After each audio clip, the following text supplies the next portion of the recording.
பார்க்கும் திசையெல்லாம் ஓலை குடிசைகள், தலையில் தலைப்பாகையுடன் வலம் வரும் ஆண்கள், அமைதியான சுற்றுச்சூழல், மரணத்தையும் மகிழ்ச்சியாக ஏற்று வாழும் வித்தியாசமான வாழ்க்கை முறைகளை பின்பற்றி வாழ்கின்றனர் இந்த மெய்வழிச்சாலை கிராம மக்கள்.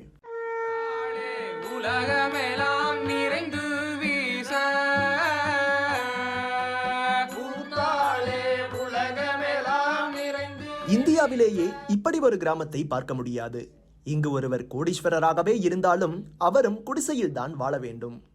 மேலும் இவர்கள் மது, சிகரெட், அரசியல் போன்ற எதிலும் ஈடுபடுவதில்லை. இந்த கிராமத்தில் எந்த குடிசையிலும் மின்சாரம் கிடையாது. தொலைக்காட்சி, மிக்சி, கிரைண்டர் போன்ற மின்சாதன பொருட்களையும் பயன்படுத்துவதில்லை. மாறாக அரிக்கேன் விளக்குகளை மட்டுமே பயன்படுத்துகின்றனர். பல வருடங்களுக்கு பிறகு தற்போதுதான் சூரிய ஒளி மின்சாரத்தை பயன்படுத்த துவங்கியுள்ளனர். அதுவும் குழந்தைகளின் படிப்பிற்காக மட்டுமே என்றும் தெரிவிக்கின்றனர். இந்த பகுதியில் கிட்டத்தட்ட 60க்கும் மேற்பட்ட சாதிகளை சேர்ந்த 5000க்கும் மேற்பட்டோர் சாதி மத பாகுபாடின்றி ஒற்றுமையோடு வாழ்ந்து வருகின்றனர். இதற்கு காரணம் இறைவனாகப்பட்டவன் ஒருவனே, மனிதம் என்பது ஒன்றே என்ற இவர்களின் கூற்று.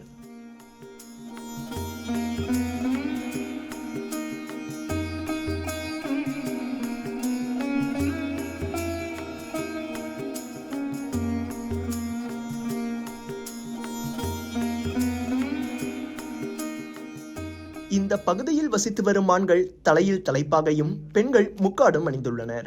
இவர்கள் இம்மதத்தை பின்பற்றி தலைப்பாகை அணிவதால் இவர்களுக்கு அரசாங்கத்தால் ஹெல்மெட் போடுவதிலிருந்தும் விலக்கு அளிக்கப்பட்டுள்ளது. மேலும் பல ஆச்சரியங்களையும் உள்ளடக்கியுள்ளது இந்த மெய்வழிச்சாலை கிராமம்.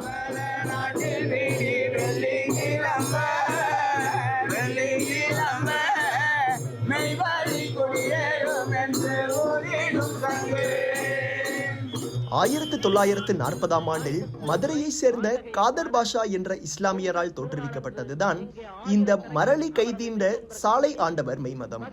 இம்மதம் தோற்றுவிக்கப்பட்டு 90 வருடங்களுக்கு மேல் ஆனாலும் இந்த தொழில்நுட்ப உலகத்தில் கூட மிக எளிமையான வாழ்க்கை முறையை பின்பற்றி வாழ்வது ஆச்சரியமாக உள்ளது.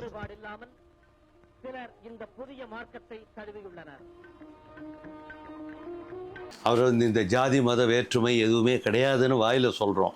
ஆனால் மேடையில் ஏறி பேசிட்டு போன பிறகு பார்த்திங்கன்னா அது ஜாதிக்கு ஜாதி தான் இருக்குது, மதத்துக்கு மதம் தான் இருக்குது, அப்படி இருக்குது. இங்கே 1901 எங்கள் மாஸ்டர் குருபெருமான், எங்களுக்கு அவங்க தான் குலதெய்வம். அவங்க பிரம்ம பிரகாச மெய்வழி சாலை ஆண்டவர்கள் அவங்களுக்கு நாமம் கொடுத்துருக்காங்க.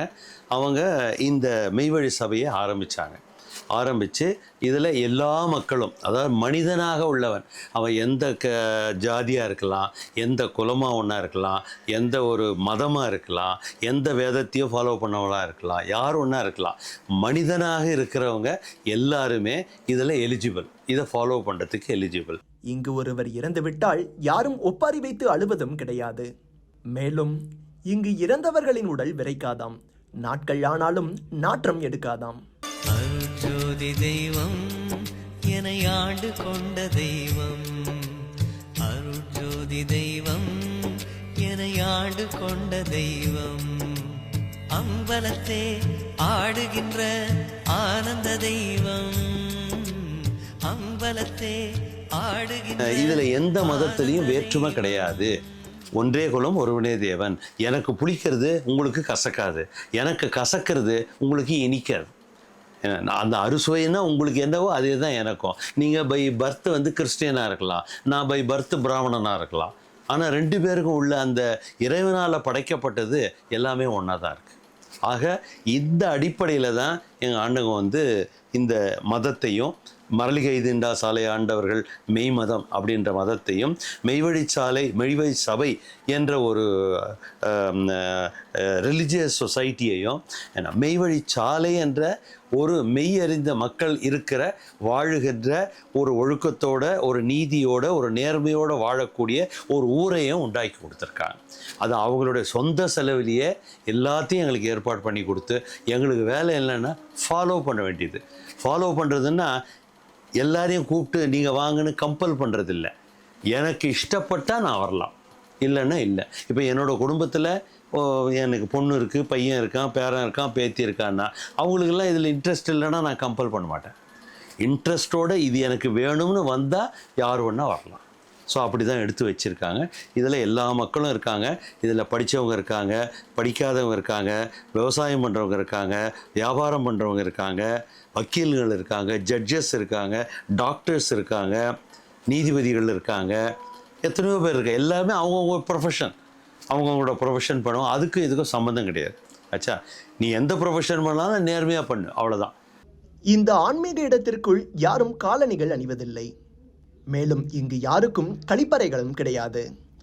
ஊருக்கு வெளியே கழிப்பறை அமைத்து அதை தான் பயன்படுத்துகின்றனர்.